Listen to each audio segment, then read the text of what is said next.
Terima kasih. Shalom.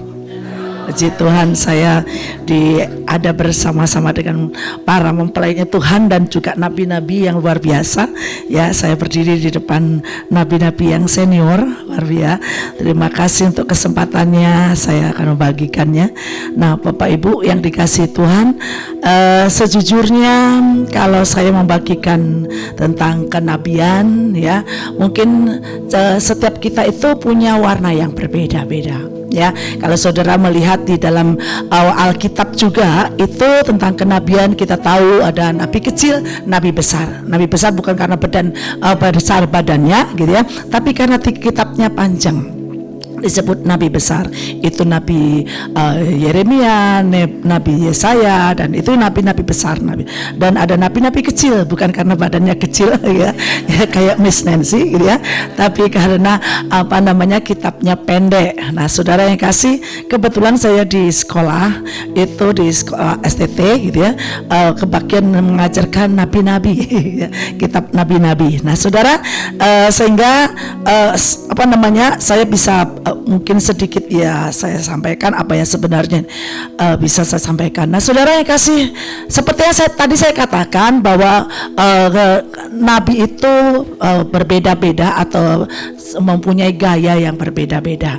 Mungkin kalau dengar dari Miss Nancy atau Coach ya, dan juga Bu Linda dan semua nabi-nabi atau Bu Nita Deborah di sini gitu ya, saudara, pasti ada yang menyampaikan sesuatu nubuatan yang itu dikatakan nabi. Tapi sebenarnya saudara, nabi mungkin saya akan gabungkan. Sebenarnya saya mendapatkan sebuah karunia kenabian ini. Saya ini tipe orang yang tidak banyak bicara dulunya, ya, hanya mendengar. Banyak mendengar, dan yang saya mendengar itu belajar pun kalau melihat, saya akan lebih banyak orang itu mengajarkan dengan pendengaran, saya dengar gitu ya, sehingga saya bisa membedakan suara orang itu gitu. Nah, saudara yang kasih, makanya saya mungkin akan bisa dasarin sedikit tentang mendengar gitu ya. Nah, ada banyak orang itu mempertahankan mendengar itu dengan audible telinganya. Aku nggak dengar, gimana sih mendengar suara Tuhan? Karena ya sekali lagi kekuatan yang di saya itu mendengar. Gitu, saudara, saya kalau konseling orang itu atau pelepasan biasanya untuk menyembuhkan orang itu nggak langsung kadang-kadang jebret-jebret gitu ya, tapi mendengar. Nah, saudara yang kasih, ada banyak cara di dalam mendengar. Ya, mendengar suara Tuhan adalah tenang dan teguh. Tenang dan teguh. Saudara, ada banyak orang itu tidak punya ketenangan, dan ada banyak orang itu juga tidak bisa teguh. Ya, dia tenang yang biasa tapi tidak teguh. Tenang dan teguh berarti firman-Nya di sana dikatakan begini, seni mendengar tanpa terburu-buru. Dikatakan 1 Petrus pasal 4 ayat yang ke-7. Pikiranmu harus tenang dan kendalikan dirimu, itu akan menolong kamu dalam doamu. Ya, dalam doa. Kalau firman Tuhan dikatakan di dalam bahasa sehari-hari, bahasa yang biasa kita sebut itu, di situ dikatakan kesudahan segala sesuatu sudah dekat, karena itu kuasalah dirimu dan jadilah tenang supaya engkau dapat berdoa. Tapi dalam bahasa yang seperti yang saya katakan tadi adalah seni mendengar tanpa terburu-buru. Nah, saudara yang kasih, pikiranmu harus tenang dan kendalikanlah dirimu, dan akan ya menolong kamu dalam doamu. Jadi nggak doa sekedar Tuhan berikan aku terus akhirnya sekedar ngomong dan sekedar mengucapkannya. Tapi benar-benar karena kita tenang, ada sebuah antara yang saudara pikirkan itu seperti ada sebuah koneksi yang akan saudara sampaikan kepada Tuhan. Sehingga saudara, sekali lagi, yang bisa mendengar itu bukan hanya telinga, pikiran itu bisa mendengar. Kalau saudara itu ingin Tuhan mendengarkan suara saudara, dan saudara ingin mendengar suara Tuhan, saudara hanya mendengar dari yang mungkin kepingin saudara dengar dari telinga saudara, ya, itu salah. Nah, atau tidak selalu itu gitu maksudnya. Tapi saudara tiba-tiba pikiran itu bisa mendengar. Ada banyak orang kadang-kadang mungkin sulit kalau saya mengatakan bahasa seperti itu, pikiran tiba-tiba saudara detik kita tiba-tiba memikirkan, terus tiba-tiba yes, itu mendengar pikiran. Makanya ada pengurapan mempertajam ya panca indera. Salah satunya adalah pikiran, diurapin sehingga pada waktu kita memikirkan sesuatu, kita tidak sedang memikirkan sembarang, tetapi kita sedang memikirkan sesuatu. Saudara, saya ini bukan arsitek, tapi pada waktu saya mau mengerjakan apapun untuk besok, seumpama saya seringkali mendesain di kalau di kelas atau mendesain ruangan-ruangan ya, dulu rumah Shalom ya, saya desain untuk ada kantor, ada rumah doa, ada perpustakaan, ada tempat makan gitu. Saya hanya berkata, dek, itu Tuhan berbicara, tek tek tek tek tek, saudara gitu. Nah, dipertajam pikirannya. Dan besok gitu langsung saya eksekusi, saudara. Saya akan membuat ini dan ini dan ini dan itu dan itu. Saudara, saya bukan seorang arsitek, tapi tiba-tiba sudah punya gambaran dan saya pada waktu saya memikirkannya. Saudara, sekali lagi, kalau kita ini ingin menjadi seorang nabi, atau dengan kata lain gampang sekali, bukan hanya panggilan nabi terus akhirnya saudara tiba-tiba hari itu, karena ini jawatan, saudara tiba-tiba seperti Panglima katakan, suara kenabian saudara tiba-tiba muncul, kamu akan pernah. Nah, itu akan tajam karena saudara yaitu tadi panca indera saudara melalui pikiran itu dipertajam. Nah, sekali lagi makanya dikatakan setia membangun ya mesbah ya doa atau hubungan pribadi. Mazmur 5 ayat 3, setiap pagi aku menyampaikan pemberianku dan setiap pagi engkau mendengarkan doaku. Saudara, seni mendengar ya. Makanya seringkali kan kalau kita ini kepengennya kita ngomong Tuhan mendengar, tapi kita nggak pernah mengerti Tuhan sedang berbicara. Kadang-kadang berbicaranya bukan kita dengar melalui telinga, kita dengar Tuhan sedang memikirkan apa. Saya harap saudara mengerti hal ini ya, karena ini pikiran ya. Nah, saudara yang kasih, mendengar suara Tuhan yang selanjutnya adalah dengan firman yang kuat. Firman yang kuat. Makanya saudara kasih, supaya tadi kata Miss Nancy katakan lawan atau musuh dari seorang nabi itu adalah penyesatan. Kalau saudara nggak kuat di dalam firman Tuhan, bukankah iblis itu seringkali memutarbalikkan ya firman Tuhan? Dan kalau saudara dikatakan, oh katanya gini-gini, nanti tandanya jodohmu gini-gini gitu ya, saudara langsung ada tertulis, saudara harus mengatakan seumpama begini. Saudara pernah loh, jujur ada yang dikatakan, yang konseling kepada saya dikatakan, Tuhan tuh bilang jodohku itu seorang polisi. Terus akhirnya sekalipun dia bukan seorang anak Tuhan, tapi katanya dia polisi. Saya berkatakan, firman Tuhan katakan apa? Ya, terang tidak bersatu dengan gelap. Kalau kita nggak tahu firman Tuhan, karena apa? Itu tadi dengan sebuah bisikan atau sebuah teror yang karena jiwa kita ini sudah melekat kepada si jatuh cinta itu tadi. Hati-hati banget anak-anak muda khususnya. Kadang-kadang kita nggak memahamin. Kalau saudara menjadi nabi dan nggak pernah membaca Alkitab dan tidak ngerti firman Tuhan, kacau. Saya ini seringkali mereka mendengar, bayangkan saya ini di menara doa, saudara. Kalau kadang-kadang habis doa, kalau kita dapat apa? Ada buaya yang gede gini-gini ya, buaya. Terus satunya lagi ada kelelawar yang gede sekali. Cuma dilihatnya cuma itunya doang. Terus kadang-kadang ada gorila gitu. Terus semuanya pokoknya macam-macam, hanya binatang-binatang aja. Terus firmannya apa? Spiritnya apa? Ya, saya katakan ini ya kamu sedang dibawa kepada alam kebun binatang atau kepada mana gitu kan ya, saudara. Kadang-kadang saya ada orang loh tidak mengerti spiritnya ular itu apa. Ularnya gede hitam katanya. Nah, terus akhirnya iya, dan dia itu sudah tua katanya gitu kan. Terus saya terus maksudnya apa, spirit apa ya nggak tahu. Saudara, ini gawat. Kita mudah disesatkan kalau gitu. Kita harus ngerti si ular penyesat, dan kadang-kadang kita harus ngerti apa ya yang dikatakan ya. Ini apa namanya kapan maksudnya dikatakan dalam firman Tuhan tentang akhir zaman seperti apa. Maka sekali lagi jangan sampai kita pengen punya menyampaikan sesuatu tanpa kita menyatakan firman Tuhan. Ini penting sekali seorang nabi kuat di dalam firman Tuhan, karena akan banyak penjelasan kadang-kadang tipis-tipis ya, tipis banget ya, dikatakan dari situ tadi, pokoknya boleh kok aku nikah dengan ini, nanti kan kita hidup sendiri-sendiri, yang penting aku dengan Tuhan. Ngawur gitu ini ya, saudara yang kasih. Tapi akhirnya mulai saya kasih pengertian dan ya, makanya kita perlu, kalau saudara ingin menyampaikan sebuah kebenaran ya, Ulangan pasal 18 ayat 18 dan 19 ayat 22 di sana dikatakan begini, seorang nabi akan kubangkitkan bagi mereka dari antara saudara mereka seperti engkau ini, aku akan menaruh firmanku dalam mulutnya dan ia akan mengatakan kepada mereka segala yang kuperintahkan kepadanya. Dan kalau seorang nabi menyatakan firman Tuhan, kadang-kadang saudara, pada waktu saudara mungkin sudah membaca firman Tuhan dulu sekali.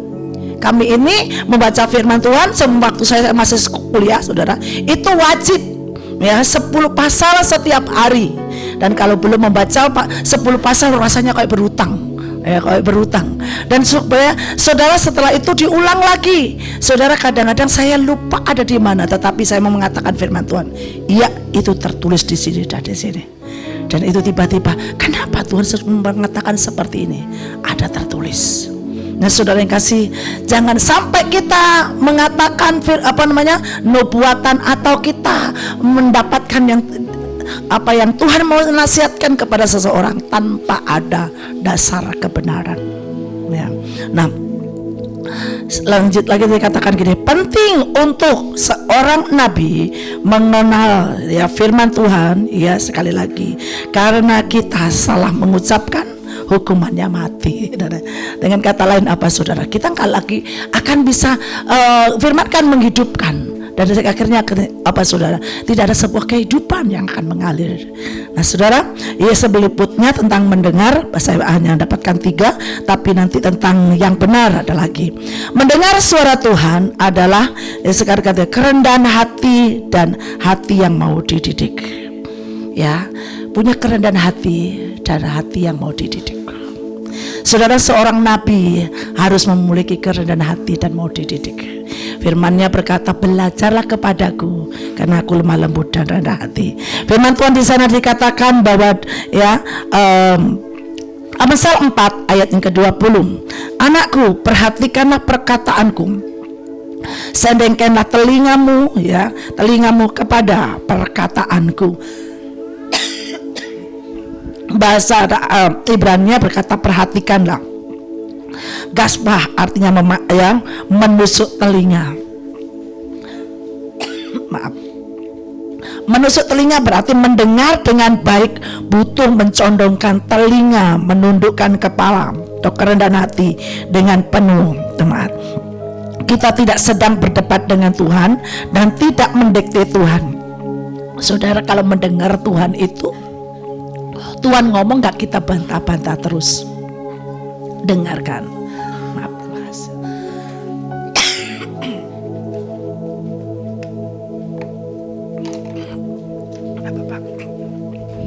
Banyak kali kadang-kadang kalau yang enak kita dengar ya, atau yang enak untuk mungkin pikiran dan hati kita mau mulai. Tapi bisakah apapun yang Tuhan katakan dengar dulu?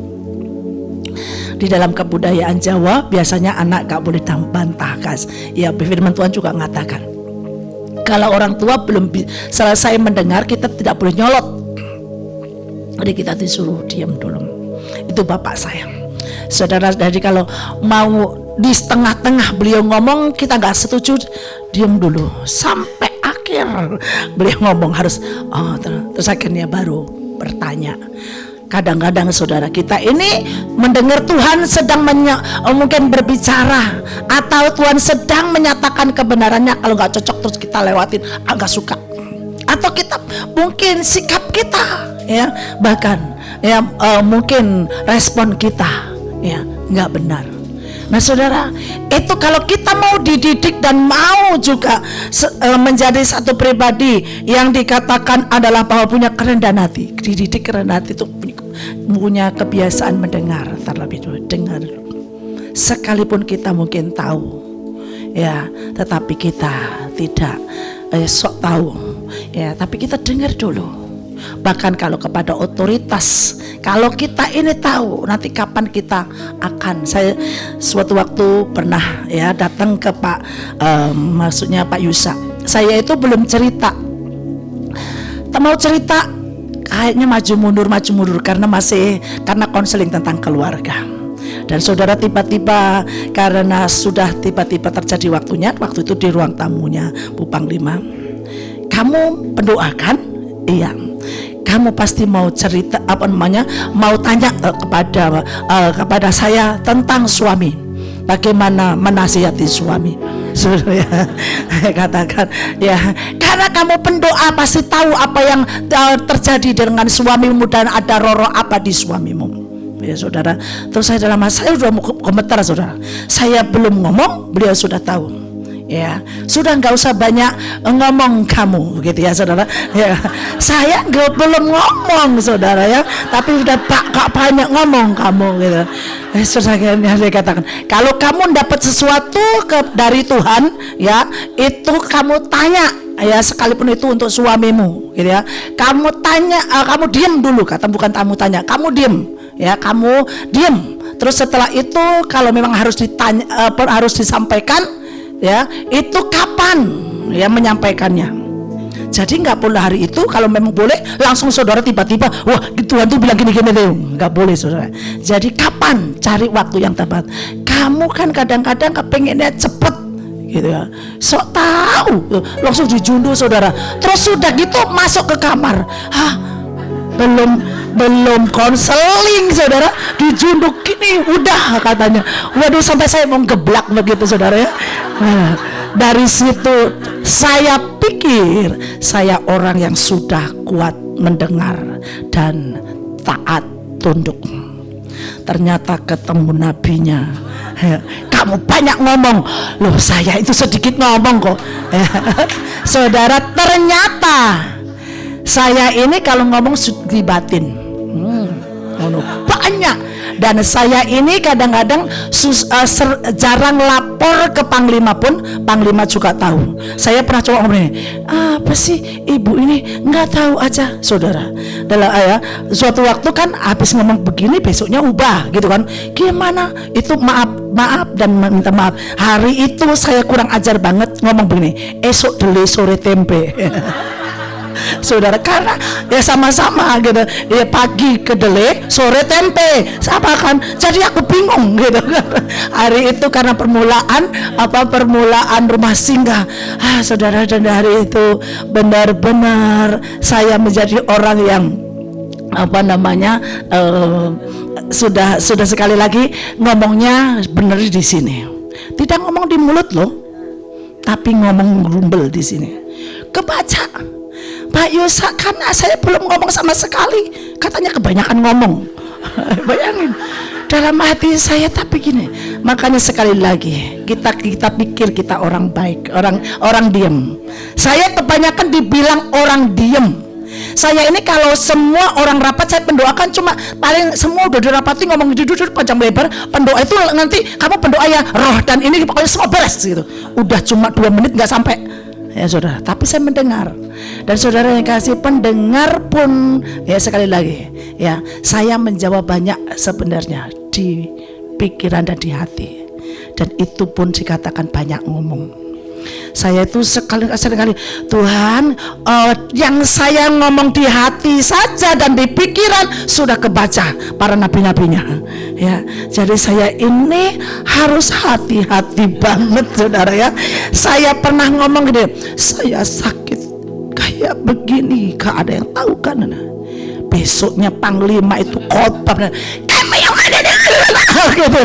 langsung itu semua untuk saya, langsung dalam hati saya kan nggak ada yang saya ajak ngomong satupun ya, saya nggak ngomong ke satupun ya, bahkan kepada Panglima sampai sekarang saudara, kau dapat apa-apa itu mau WA enggak karena apa saudara ya kayak tadi saya juga dapat gitu ya. Terus akhirnya kita materi cerita pas, saya nggak usah WA kan. Saudara. Jadi itu nabi yang kadang-kadang ya gitu saudara. Tapi bisa nggak engkau tidak kepo dan tidak ini? Dan itulah yang akhirnya saya katakan, ya Tuhan, ini saudara kadang-kadang kapan nanti harus disampaikan? Kalau pria sudah dapat, ya sudah, nggak langsung itu tadi aku yang dapat, itu tadi ini, itu namanya sudah tidak akan bisa dipercaya lagi, ya, mencuri kemuliaan Tuhan. Ya, sekalipun ini sedang kita cuma ngomong terima kasih, berarti tepat peneguhanmu, engkau sedang berbicara. Gak langsung ngomong itu tadi, itu aku yang dapat. Kan banyak orang yang gitu-gitu sih, ya sibuk banget. Ya udah, tenang saja. Karena kita kan antara kita dengan Tuhan. Nah saudara yang kalian, ini yang tiga lagi yang terpenting. Nabi yang benar, berarti ada nabi yang salah. Ya, taat pada perkataan yang dan perintahnya. Taat, ya. Nabi yang benar taat pada perkataan dan perintahnya. Kisah Para Rasul 5:29 di sana dikatakan, Petrus dan para rasul menjawab, kita harus mendengarkan dan mentaati Tuhan lebih dari dikatakan apa saudara, sekedar menyenangkan para pemimpin agama. Kita tahu peristiwa itu. Dan pada saat Tuhan mengatakan nabi yang benar itu harus lebih taat kepada perintah, perkataan dan perintahnya. Kalau Tuhan sudah mengatakan sesuatu, mungkin kita punya ketakutan atau kita mau berkompromi dengan yang lain, kita harus tetap mengatakan kebenaran. Ya, itu pernah dikatakan oleh Paulus, aku lebih takut kepada Tuhan daripada kepada manusia. Kadang-kadang supaya enak didengar semua kita campur. Percayalah, kue yang asli dengan KW itu beda. Saudara yang kasih, seringkali kita kadang-kadang supaya didengar enak di sana dan kita nggak mungkin nggak kena marah sana atau nggak marah sana. Saudara mix. Ya, hanya kopi aja yang di mix, saudara, kopi mix. Tapi ini bukan, tidak ada nabi mix, tidak ada, ya, nabi benar, ya, yang ada. Nah, ya, kita butuh benar-benar menyampaikan apa yang dari Tuhan, ya. Nah, pesan yang dari Tuhan mutlak kita sampaikan dengan benar dan tidak dibumbui niat lain. Ya, contoh ketaatan mutlak Nabi Hosea. Ya, kita tahu, ya, dan apa yang dia dapat suruh menikah ini nggak dimulai gini. Sebenarnya sih nggak gini-gini, saudara. Ya, mengatakan mendapatkan ini, dia katakan seperti itu. Nah, melakukan kalau sama saya nggak tahu, andai kata pada waktu Tuhan nyuruh Hosea suruh menikahin pelacur, Tuhan pelacurnya cakep ya, gitu ya. Enggak, tapi ya kayak saya nggak ngerti. Tapi hari itu ketaatan mutlak.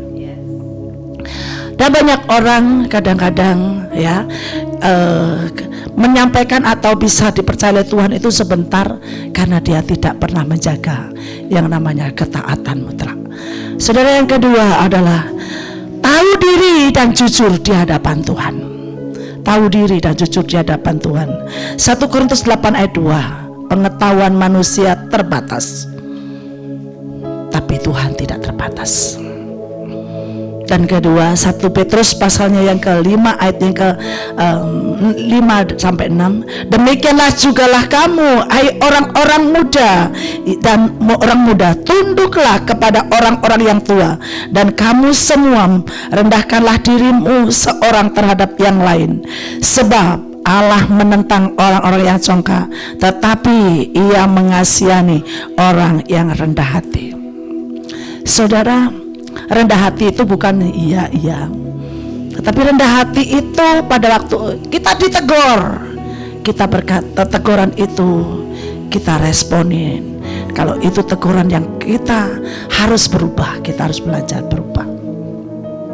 Kalau teguran itu mungkin adalah didikan, itu mungkin nggak enak, ya, dan kita harus mungkin mendapatkan apapun, kita tetap harus jujur, nggak kita manipulasi. Tapi benar-benar apa yang disampaikan harus kita benar-benar respon dengan benar. Banyak orang kadang-kadang tidak punya kejujuran dan tidak punya juga yang namanya kerendahan hati. Nah, saudara yang kasih, Tuhan sangat merindukan buat kita seorang yang apabila dipercaya, Ya jujur itu bobotnya banyak, jujur itu juga tanggung jawab, jujur itu juga dapat dipercaya. Dan kalau kita bisa bertanggung jawab dan ya itu karakter. Nanti kalau kita akan terus semakin ke sana, akan sedikit kelihatannya Tuhan ngomong. Nggak usah panjang-panjang, karena kita itu kalau ngomong dengan udah di atas gitu ya. Saya ingat seringkali beliau ya Panglima kalau katakan Puji beresin ya, sama beresin apa gitu. Ada orang itu beresin apa yang kalian. Inilah yang tidak memiliki kecerdasan di panca indera, di pikiran. Apa yang kau sedang pikirkan? Apa yang kau sedang lihat? Apa yang kau lihat? Dan saudara, gabungannya banyak. Apalagi sekarang ya arbitrase. Itu sebuah bukan makanan yang petus-petus gitu, habis gitu saudara ya. Bukan ya. Itu benar-benar gabungan antara ya istilahnya perang dan adirat dan gabungan juga yang namanya ya. Di situ ada tanggung jawab atau ya kebenaran. Nah saudara, banyak orang itu ya kadang-kadang berkata jujur, pokoknya aku nggak pernah ngomong yang macam-macam. Atau katanya kita ini rendah hati, kita pikir pokoknya yang penting aku nggak pernah bantah. Tapi sebuah karakter itu. Dan nanti begitu kalau kita sudah terlatih, Tuhan itu kadang-kadang ngomongnya cuma satu aja, kita udah ngerti banyak. Saya tahu seringkali Panglima mungkin cuma dilihatkan satu aja, itu beliau bisa cerita banyak dan disingkapkan dalam dan bobotnya luar biasa. Saudara, mari kita ke depan untuk masukin 7 tahun kelimpahan ini. Kita itu tidak akan menjadi orang yang tanpa punya bobot atau tanpa punya yang namanya kedalaman, dan kita sisinya sangat banyak. Karena kalau enggak, kita hanya punya yang lama, kita ketinggalan. Dan kalau kita punya yang pengertian yang lama juga kita tidak bisa. Ya sudah, kalau saudara rendah hati yang ya upgrade atau memiliki progres. Apapun saudara, saya seperti tadi lah saya katakan, saya pikir saya itu nggak terlalu banyak ngomong, ternyata ngomong di sini banyak, ngomong di pikiran banyak, ya. Dan kadang-kadang sisi-sisinya yang kita kadang nggak ngerti. Tuhan nyatakan sebenarnya Tuhan mau untuk supaya kita tetap belajar. Hari ini tidak mudah memang belajar, tapi tahun ini ada percepatan, akselerasi yang dari Tuhan, amin. Karena Tuhan memerlukan karena sebuah masa sudah datang, yaitu lawatan yang harus terjadi. Gak ada waktu lagi buat saya melihat tiba-tiba dari tadi saudara, saya melihat kita ini retreat di pesawat enak sebenarnya. Saudara mau kemana? Ya, saudara mau ada di kamar, andai kata ini bener-bener tentara diobrak-obrak ketahuan di kamar, nggak ada yang tiba-tiba lari ke mall, coba kemana ya, nggak bisa lari nyemplung situ ya, saudara mau gimana? Saudara, kita ngomong pasukan terdahsyat, kita baru diajar atau diperlengkapi, dididik selama 3 hari aja badan udah remek katanya ya, udah capek, kadang-kadang udah tidur begini gitu ya. Ya kadang-kadang seperti itu. Kita mau melihat lawatan yang terbesar gimana, kadang-kadang kita nanti nggak sempet mandi, itu nggak sempet ya. Saya kadang-kadang lihat tadi aja kebangun kaget-kaget, ini sudah ini, dan ternyata juga belum berangkat. Ya ampun, masih tidur di pesawat diem ya kayak ya kapal diem gitu ya, kapal labu-labu masih kelihatan di situ ya. Dan kita rasanya sudah kecapean banget gini ini dan itu. Saudara, sebenarnya kita butuh minta ya kekuatan, minta banyak hal yang ekstra ya, sampai kita terima yang namanya ya masa kelimpahan itu kita nggak kenal. Terakhir ya, nabi yang benar, menjadi contoh atau teladan. Ya, situ dikatakan 1 Timotius 4 ayat 12. Jadilah teladan bagi orang-orang percaya dalam tingkah lakumu, ya, di dalam perkataanmu, dalam tingkah lakumu, dalam kasihmu dan dalam kesetiaanmu dan dalam kesucianmu. Titus pasal 2 ayat 7. Dan jadilah dirimu sendiri yaitu suatu teladan dalam, ya, berbuat baik. Hendaklah engkau jujur dan sungguh-sungguh dalam pengajaranmu. Nah, saudara yang kasih, sekali lagi, jadi teladan. Ya, jadi teladan. Ada banyak hal saudara punya kelebihan, tapi dan kelebihan saudara itu menjadi teladan dan menjadi berkat bagi banyak orang. Mungkin adalah ketekunannya, kedisiplinannya, kekuatannya, kesetiaannya, atau juga mungkin adalah pengabdiannya. Ada banyak hal yang saudara miliki. Apabila saudara mengerjakan dan terus ada progresnya, itu saudara menjadi teladan. Ya, dan Tuhan sedang merindukan banyak orang-orang yang bangkit di akhir zaman ini menjadi teladan. Nah, ini poin-poin nabi yang kita sampaikan, karena sekali lagi saya tahu di sini ada nabi-nabi yang senior. Makanya sekali lagi saudara, saya jangan sampai saudara hanya minta dengan kata, Tuhan aku pengen dengar suaramu. Katanya nabi itu bisa dengar suara Tuhan. Saya suka mendengar, ya, tidak banyak berbicara. Itu pun, ya, masih dikatakan, ya, dengan kata lain, engkau masih banyak bicara daripada mendengar. Mendengar itu mendengar yang cerdas, berpikir yang cerdas, dan merespon yang cerdas. Dan itulah nabi-nabi akhir zaman yang Tuhan sedang cari untuk setiap kita masuk di dalam masa 7 tahun kelimpahan. Sampaikan banyak hal, orang akan antri mendengar dan berkata, apa kata Tuhan? Apa kata Tuhan? Dan saudara lah orangnya yang hari ini di kelas ini sudah mendengar. Jangan langsung nanti bertanya, ya, atau minta didoakan, berikan aku karunia nabi. Ya, saudara nabi-nabi Tuhan, amin. Angkat tangan saudara, saya nabi-nabi Tuhan yang sudah diurapi dan terima warisan ilahi. Dan hari ini aku mau masuk masa 7 tahun kelimpahan, dan aku akan menyampaikan pesan-pesan ilahi dan masa keajaiban bersama dengan Tuhan, dalam nama Yesus, amin. Ya, mari.